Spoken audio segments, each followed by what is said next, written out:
Hello and welcome to another exciting episode of Off the Clock. I'm your host, Sierra Jones.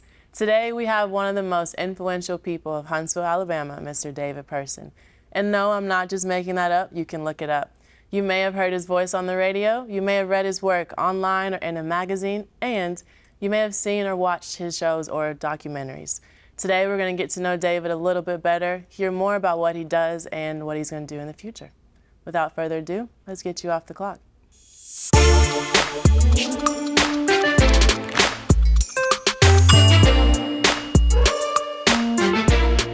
Welcome back. So, David, you are a writer, correct? I am. So I'm going to put you on the spot a little bit. All right. All right. Can you describe yourself only using 5 words? What would they be and why? Inquisitive, provocative, undisciplined, spiritual. Okay. One more? One more. Angry. Okay. Those are a little bit everywhere. Yeah. Can you go in a little bit more detail with the inquisitive and the productive? I can say that word. Yeah. So inquisitive meaning I believe in asking questions. I was raised to ask questions and to question things and institutions. You know, authority Yeah. figures. Institutions, people, circumstances, to not take things at face value. So inquisitive in that sense. Provocative in that I think when you ask questions, Yeah. when you challenge authority, you are considered to be provocative. I like that. And then describe for me the angry and also spiritual. Well, I think it was El Hajj Malik El-Shabazz, who most people call Malcolm X, who said that if you're a black man in America and you're not angry, something is wrong with you. So I am an angry person, not necessarily in my interactions with individual people, but I think I do carry a certain amount of anger related to historic injustices. I mean, you see the t-shirt I'm wearing. Yeah. Yeah. You know, historic injustices as well as current injustices. And so that's where the anger comes from. I really like that. So right now, currently, you radio host, correct? I make regular appearances on Kenny Anderson's radio show. I either host or produce currently 3-4 podcasts. Wow. So that's, so I do that. What made you want to get started with podcasts, with radio hosting, and all the above? Well, I've loved radio since I was a child. I grew up in Chicago, which back in the 70s was probably one of the best radio markets in the country. Tom Joyner came out of there, and even some other nationally known people now like Bill Curtis, who was, I think he was I think they loosely based the Will Ferrell Anchorman character on Bill Curtis, I think. And he was he was actually doing TV, but just, you know, it was just a rich media environment. Yeah. And so I grew up listening to a lot of radio, all types of radio. And it made the transition into what is now podcasting. And to me, podcasting is basically radio on demand. You know, it just made it was very easy, you know, loving radio and then transitioning into podcasting. In fact, because podcasting is such a Wild West frontier kind of medium, it's probably even a lot more fun than radio in that way. Really? Why would you say that? Well, because there are no restrictions. You can literally do whatever you want. You know, you can do it even though the mystique of, you know, I grew up with that mystique of going into a radio station and seeing a well-apportioned studio and all of that. I used to get into that. And I still like that stuff. But podcasting gives you the ability to really create with a lot of flexibility. So one of my podcasts that I do, which is called Alabama, well, by the time this comes out, we've got a major sponsor that's coming on board, and so the name will include the name of the sponsor. But right now it's called Alabama Politics This Week. Okay. And with that podcast, I sit in my home office in front of my laptop. My co-host sits in his home office in front of his laptop. We're probably, I don't know, let's just say 10 to 15 miles from each other. And then we've got a producer in New York who sits in front of his laptop.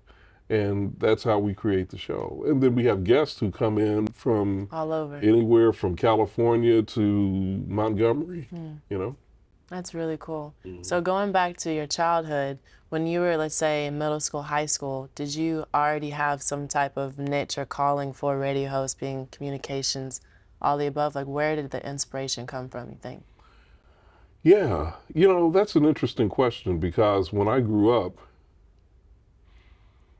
I was not aware, or I'll say, yeah, I guess that's fair to say, I was not aware that I could really create a career in radio or experience that. And that was in part because that's what my father told me. He said, you're not going to be able to do that. Not because he didn't believe in my ability, but to be frank, growing up a Seventh-day Adventist, there was no real role model for Seventh-day Adventists, people that keep Saturday as Sabbath, doing radio. My dad didn't see that. What he saw was a medium that would probably require at some point me to work on a Saturday. And so he's like, well, you can't do that. Well, what he didn't know and what I didn't even know was that there was this burgeoning format, contemporary Christian format that was developing in the industry. And so that when I came here, and this station here at Oakwood University changed formats. It used to be a classical music formatted station, but my sophomore year it became more like an inspirational Christian music station. It showed me that I could do ministry and also work within the parameters of my religious beliefs on the air. And then that opened up opportunities for me to still work outside of Christian radio, but within the parameters of my beliefs. And that was just something my dad didn't envision and I didn't envision. So that's kind of how that developed. Yeah, but God envisioned it. That's the best. Yeah, that's right. That's right. Yeah. So you've mentioned Oakwood a few times, and you're from Chicago. So what led you to be a student? What made you want to come to Oakwood and be a student? When I was probably a junior in high school, I came down here for what's called Alumni Weekend. All black colleges have their alumni weekends or homecoming weekends. And I came down here and just had a blast. It was fun. I saw a lot of pretty girls. It's important. And that was a major part of it too, But then the other part was two of my homeboys who were already here, but had grown up in Chicago like me. Both of them kind of pulled me aside at church. We all grew up in the same church. And they pulled me aside during one of their visits back home, and they were like, yo, man, you need to go to Oakwood. And I didn't really know anything about Oakwood at that particular point in time. But then when I came down here and experienced it for myself and then talking with them, I was convinced. And so I came, and I don't regret it at all. It was one of the best decisions I could have made. For those watching right now who've maybe never heard of Oakwood or been on campus, how would you describe Oakwood? Oakwood is a historically black Seventh-day Adventist institution, which means on the religious spectrum, the culture is relatively conservative. theologically, socially. Though you will see, um, especially now in 2023, you'll see plenty of indications of progressive, what we call theologically and socially progressive kind of thinking, even more so than when I was here in the 80s. Um, Historically black, meaning that a lot of the things that are valued and experienced by black people, you will see happening on the campus and celebrated on the campus. Yeah. And also to add, Oakwood has an amazing choir. If you guys are watching, go on YouTube, check them out. They are absolutely amazing. The Aeolians, yeah. Yeah, a lot of us alumni say that Alabama has the Crimson Tide and Oakwood has the Aeolians. You know, that's I like how that. we look at it. I Yeah. like that. I like that a lot. Before we go on break, I've got one last question for you. It's a 2-in-1.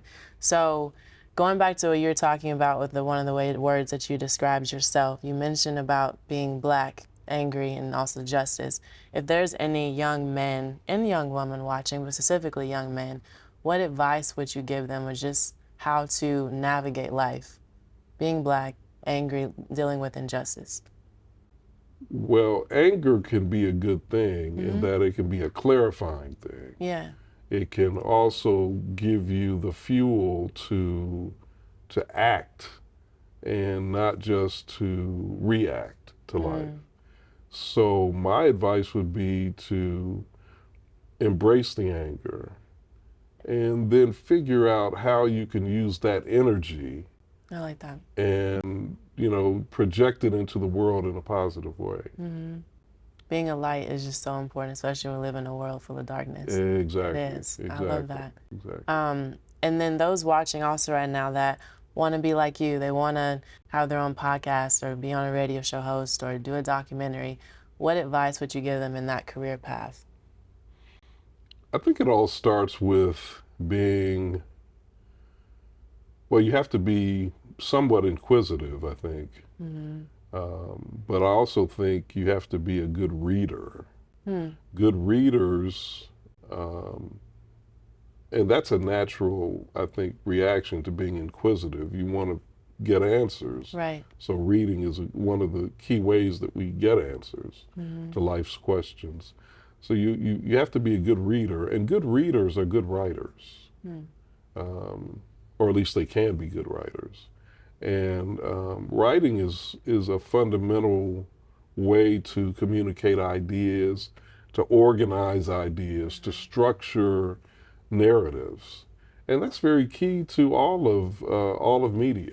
I don't care if you're talking about songwriting or writing a screenplay for a movie or a play or script for a TV show. It's all fundamental. So they all kind of have at their essence that those things, those qualities. So I would say it starts there. Be a good reader. Be an inquisitive and good reader. I really like that. I really like that. Those watching are curious of how to learn, being a radio show host, podcast, all the above. I hope you heard that. Be a good reader. We'll be right back. Stay tuned. Huntsville is a weekly lifestyle audio and video podcast produced in studio and on location to showcase Huntsville's best activities, entertainment, neighborhoods, and all the unique attractions that make the Rocket City one of the top cities to live in the nation. Our primary audience is adults who live, work, play, and innovate in the Huntsville metro area. And each episode will feature Cynthia Joyner in conversation with business owners, decision makers, elected officials, and some of the city's most compelling personalities telling the stories of her hometown. Whether you're local, new in town, or just passing through, Hello Huntsville will have something for you.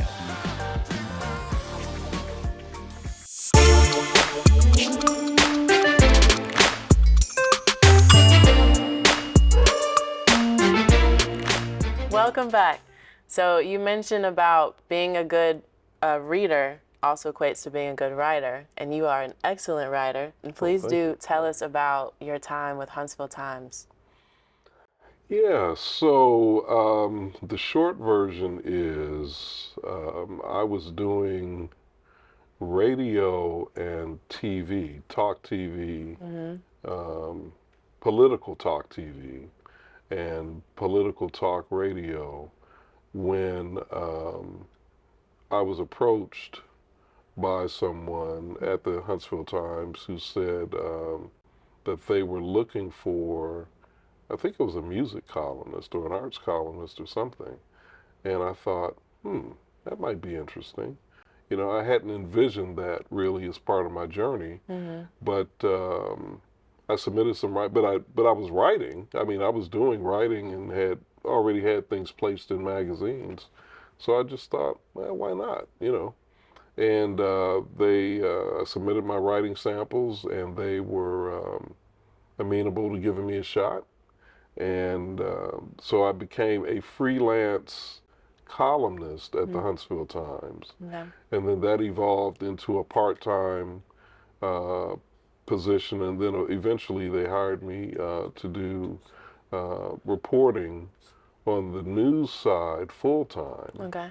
And then after a few years of that, I was promoted to the editorial board, which is where you write columns and editorials and sit in a lot of meetings and that kind of thing. At the same time that happened, I had two other really good opportunities come. I was blessed to have these other two really good opportunities come my way. One was with, I think the first one was with Tom Joyner's BlackAmericaWeb.com. So one of my mentors in the business is a man named Dwayne Wickham. And Dwayne was a columnist at USA Today. And Dwayne was asked by Tom Joyner to run the news division of Black America Web.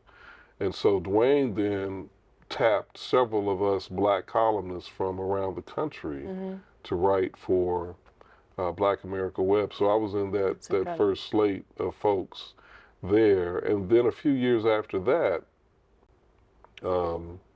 one of my black columnist colleagues, Cheryl McCarthy, who at the time was writing for Newsday in New York, she was also writing columns for USA Today as a member of their board of contributors.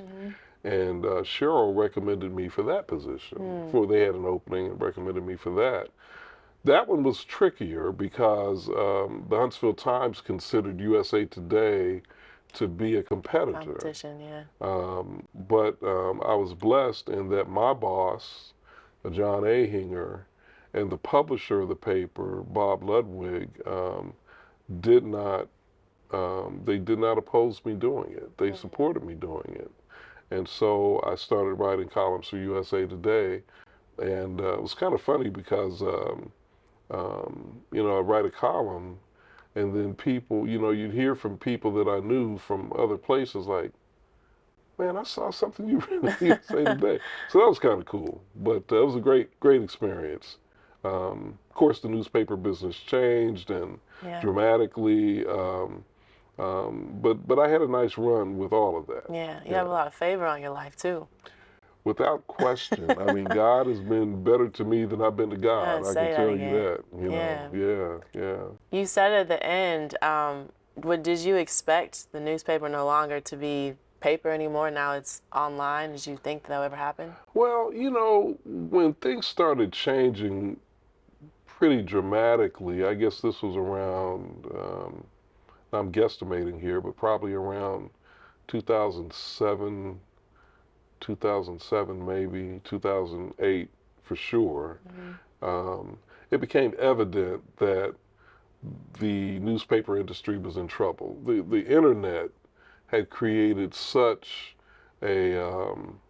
many alternative sources for people to tap into news, and not just alternative sources, but free sources. And it was competing so aggressively with the newspaper that I think all of us could, it's kind of like a wide receiver in football hearing footsteps. You can kind of hear look back and see the DB is coming. Yeah. I'm about to get hit, so it was just a matter of time, really. Yeah. I love that. I love hearing your perspective. It's different and very clear and straight to the point. Well, look, we'll be right back with some special guests. Stay tuned.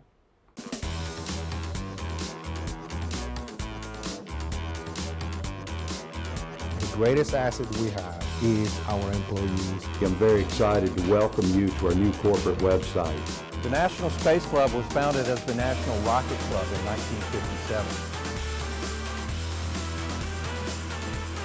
In North Alabama, we are extremely blessed. True Tone will test your hearing in everything, the good things and the bad things. In everything, give him thanks.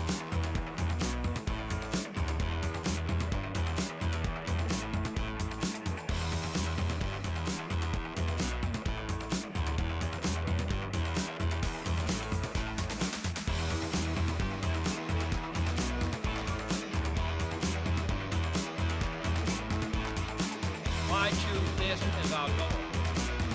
And they may well ask, why climb the highest mountain?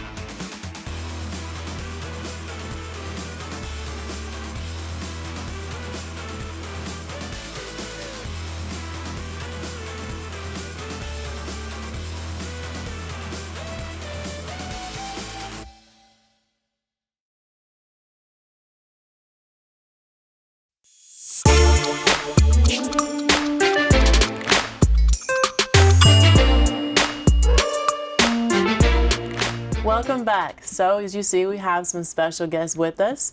We have Thad Brooks, who's one of the producers of Off the Clock. And here we have some students of Mr. David's communication class at Oakwood. If you guys will introduce and tell them your name. Yes, my name is Nate. My name is Jeanette. My name is Tyler. So we're going to do things a little bit different. We're going to allow Mr. David's students to ask us some questions. So have a question, shoot. So great job once again, Sierra, on the interview. I was really impressed. I'm a journalism student, so I was really taking notes in your interview style.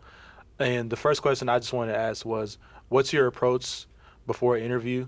Like, what's the study that you do? What's the research you do? What's the preparation that you do before an interview? That is a really good question. So right now, I'm currently still learning. So what I do before interview one, I like to practice in the mirror. So I go over the introduction. I like to intentionally hear myself if like my tone is too high or if it's too monotone, because my voice can do that sometimes. And then I also, sometimes I will write out the questions, so that does help me to remember them, because I want it to be more of like a conversation, not me sitting down just questioning you to death. So once those questions are kind of engraved in me, and after doing my research, then it's like pray about it and I'm ready to go. But I like to come into it in a very calm manner and not overdo it, because I feel like for myself, everyone's different. I'll think too much and then it won't be good. All right. First of all, thank you for coming here. This is opportunity we have right now. So my question to you guys is, when did you guys start this? And a lot of people knows about what you guys do, or? I'll let you answer that. You said when did we start Off the Clock? Oh, well, Off the Clock actually started as an idea in my brain, believe it or not. It was just an idea in my brain that I said, you know what, I think that I see a lot of stuff on TV that I think we need to bring back to good TV. And so it started in my brain. Then the more I thought about it, the more I kept developing. So it's actually been in the making for the last 3 years, believe it or not. It's 3 years before we even shot the first one. It has changed so much. It has changed. It keeps changing, and it changes. Each Off the Clock show is totally different. There'll not be two shows that are the same. Well, my question for both of you is, I know that this whole process could be very intimidating at times. How do you handle the intimidation? Like, is there any days where you just feel like you can't do it, or it's just like, I don't know, I don't want to, but how do you handle it? You pray about it. That's number one. You pray about it. And then as the producer, I have to make sure that I'm calm at all times, no matter what. So there's no situation that can't be handled. Mm-hmm. So that's the way I look at it. There's no situation that can't be handled, and you never put your guests, your host, or the people behind the scenes in any situation that is that type of situation. You always want to keep it lighthearted and fun. Yeah. That does a great job of that. And I love, too, that our team is like a big old family. Even though we've been working with each other only, now, like 3 months maybe, I feel like it's been a lot longer than that. They make me feel very comfortable, and it's easier to work that way. Yeah. And so I have a question for you guys, because there might be some people watching who want to help or hire you. Will you guys tell those watching what you guys want to do? What's your dream job? Anybody want to start? We go the same order. For me, I want to be a sportscaster. I know that I'll most likely start out in news, a general news, possibly at a local station. But the ultimate goal, if I get an opportunity to be in sports right away, I'm definitely taking it for sure. But the goal is to be in sports. I'm like the industry is changing so much. I'm aware of it. Like the old media, like your traditional networks and stuff like that, are becoming less popular as the new media on YouTube, just on social media in general, is really blowing up right now. So I'm making myself open to both sides, trying to learn aspects of both sides. But ultimately, I want to be in the sports world, in news. I like that. Yeah. Okay, my dream job is to ask people like this and the host set some interviews, to interview somebody and ask them questions, work in front of television. Yeah. So you want to be a TV host? Yes. Okay. I know for me, my end goal is to become a political analyst, but not just be a political analyst and, just give out information. I also want to be able to give back to the community, give back knowledge, make sure that, we understand what's going on with the political realm and stuff like that. And it's not just us, doing stuff just because. I want to make sure that our community is very well equipped with the knowledge that we need to, succeed in this country. I love that. Well, I think you guys asked some really great questions. Those watching, so if you heard correctly, we have a future sports broadcaster, TV host, and political analyst. Thank you guys for being on the show, and we'll be right back.